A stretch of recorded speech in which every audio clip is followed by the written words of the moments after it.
Well, I'm glad to see all y'all out here today. I know it's too wet for golf, that's why you're here. But we're going to show you a short video that, like I say, speaking of the award we won for the National Conservation. We also won the state.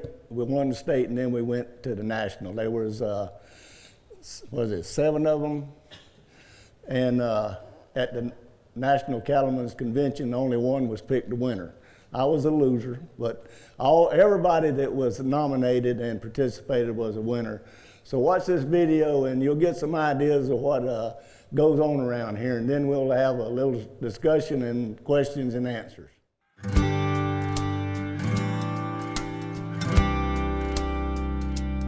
Here's something you don't see every day: grazing land right next to retirement homes. Both the Circle Square Ranch and the nearby neighborhoods are owned by On Top of the World Communities, a real estate company owned by the Colan family. The man responsible for managing the cattle and caring for the ranch is E.L. Strickland, who has called this part of Florida home for his entire life. We're what is known as a cow-calf operation, and we use only 2 types of bulls. We use Hereford bulls and we use Bremer bulls. We have one purebred herd of Herefords that we breed the Bremer bulls to get that F1 tiger stripe cattle, which is so popular here in the southeast. Circle Square Ranch raises 1,200 head of cattle on 9,000 acres of land. The nearby residents are proud to have the ranch as their neighbor and consider the cattle part of the community as well.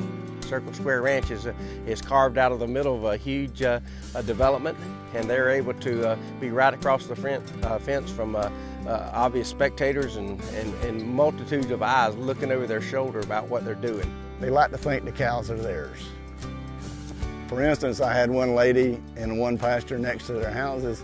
I have to rotate the cows, you know, and she stopped me. She said, "Where's my cows?"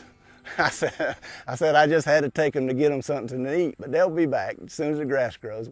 The grass is a key component of the ranch's success. Because of the sandy soil, the ranch uses grasses it can support rather than trying to change the land with lots of soil amendments. In addition, the cattle are rotationally grazed to help preserve and protect the pastures.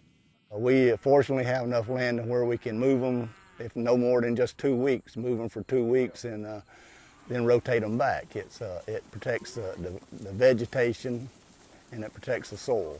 Part of our rotation is renovation. We call it renovation. We have to renovate these pastures every 6 or 7 years, and what we do is we'll put them in peanuts, and that way we get all the lime and calcium that we need in the soil for years. And then we'll come back in the wintertime and we'll plant winter wheat for grazing.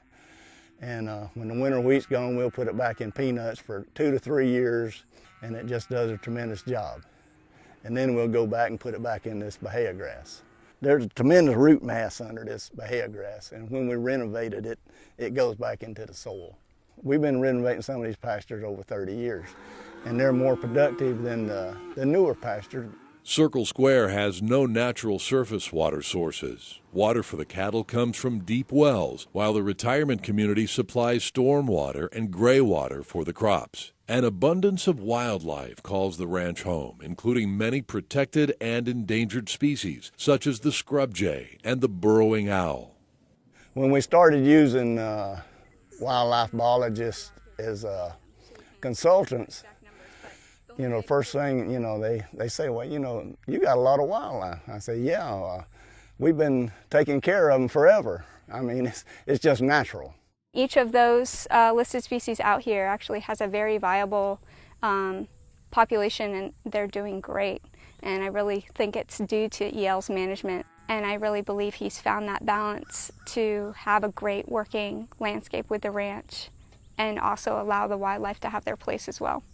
The ranch has also set aside 300 acres for gopher tortoises that are displaced due to construction of new homes. Well, we have several areas fenced off. When they do encroachment with development, we catch all the tortoises and we put them in these fenced areas, and that way they got a retirement home forever. EL has devoted his career to making Circle Square Ranch a thriving cattle operation, while at the same time protecting Florida's native plants and wildlife. In 2008, he was selected Outstanding Rancher by the Florida Cattlemen's Association, and he's always willing to share his knowledge with other ranchers across the state. We want the people around us to understand that we're in the cow business, but we're also environmentalists. Not many people you meet are as forthright as EL is, and is so willing to show his operation and show his concerns. I remember in the early days, it was kind of a treat to get him to ride me around and show me what he was doing. They're the diamond in the rough, right here in the heart of Central Florida, where development is king. If you're going to be in the cattle business and run a ranch, you have to look at everything and protect it. I want to stay here and keep at it, and I'm going to keep all this wildlife intact and these cattle and all this rotation, and as long as I can go, I'll be here. We're nowhere near done. When I leave this place, however how I leave it, it'll be in good shape.